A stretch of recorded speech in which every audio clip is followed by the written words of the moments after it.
Hi, I'm OTB participant Trey Hawkins, and this is my podcast, Deep Thoughts with Trey.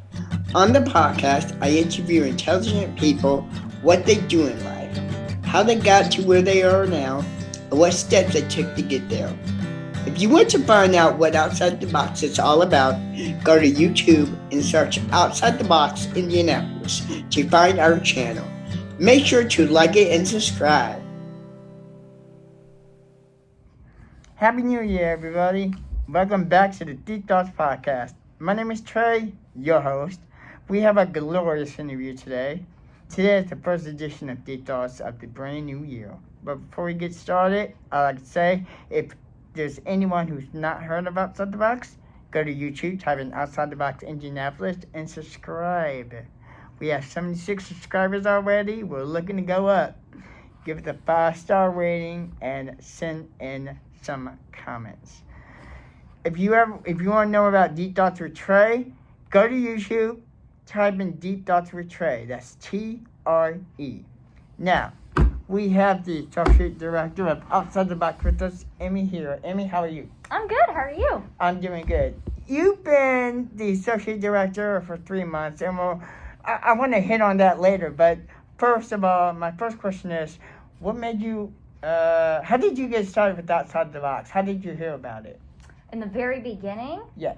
Oh, wow. So Katie Bird is my cousin, and she was the executive director at that time, or right before she got the executive director position. And we decided to move to Indianapolis together, and since she worked here, she told me about it and kind of just got my foot in the door. Okay. Did you ever see yourself working Outside the Box before she mentioned it to you? What was the goal for you at that time? So, no, I actually applied for a bunch of waitressing jobs when I first moved to Indianapolis, and I worked here part-time, and I did a lot of one-on-ones, and I was a secondary in the Chameleons group at the time. And then I just fell in love with it, and I decided to work full-time, and I've never left. We're here with Emmy Lewis, the Associate Director of Outside the Box. You've been, like I said in the beginning, you've been at this job for 3 months now. And during those 3 months, how do you like it? Do you like your new position? I do. It's I've come into some new challenges that I have not come across before or been used to. So it's a learning curve for me, but I'm very energized and motivated now being in this new position. And now that it's a new year, I just am excited for all of us to start fresh and get going on a good foot. What do you expect OTB to do in the year 2022? Oh my goodness. Well, as everyone knows, the past couple years have been very difficult in a multitude of ways because of COVID. So I'm very hopeful that this year we have a plan to implement curriculum again and get that back and going, cooking classes, big group electives. We'd like to get a little bit more presence on social media and Facebook, the Deep Thoughts with Trey. We've got a lot of new exciting ideas that we're ready to roll out. By the way, we're here with Emmy Lutz, Associate Director of Outside the Box. You said it, the pandemic these last 2 years has been tough. Now, lately, COVID cases have been through the roof throughout the United States. Mm-hmm.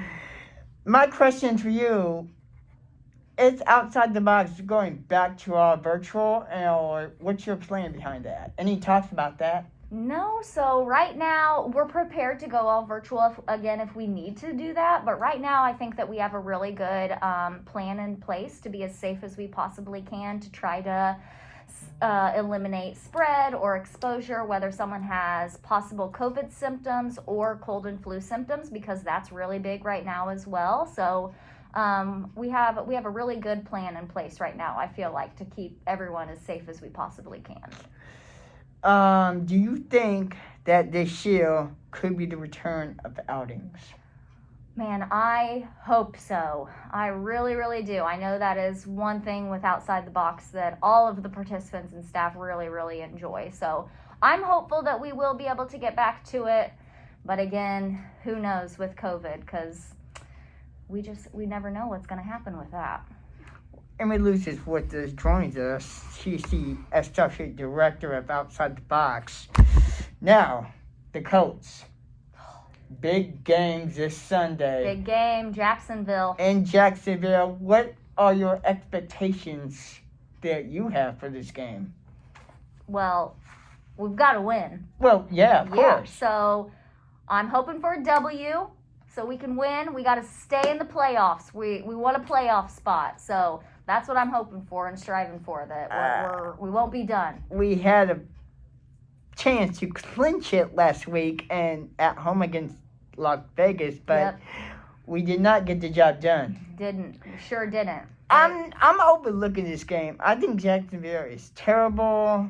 They got beat by the Patriots last week, 51-10 in New England. Yeah, and they did get shut out. They didn't get shut out. They scored, but 51-10. That's 30 points. Yeah, I know. That's a lot. But when you say shutout, that means they didn't score. I mean, Jacksonville scored. Give them credit. All right. But for me, I'm overlooking this game. I don't think Jacksonville's going to compete with us. It's not in our league. Yeah. So, we're going to the playoffs. I'm hopeful. I think so. No, we're talking Super Bowl.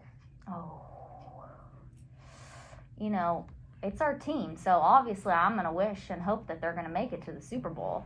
I think that they are possible Super Bowl contenders if they play up to par and how they can play. I think we can beat any team in the AFC. So I agree with that. Yeah, I've heard that we've got a better road record than home record this season, so I'm feeling confident. Okay. We're going to win this Sunday. Good deal. So, thank you for your time, Emmy Lou. Thank you for interviewing me. Associate Director of Outside the Box. Yeah. Thank you, everyone.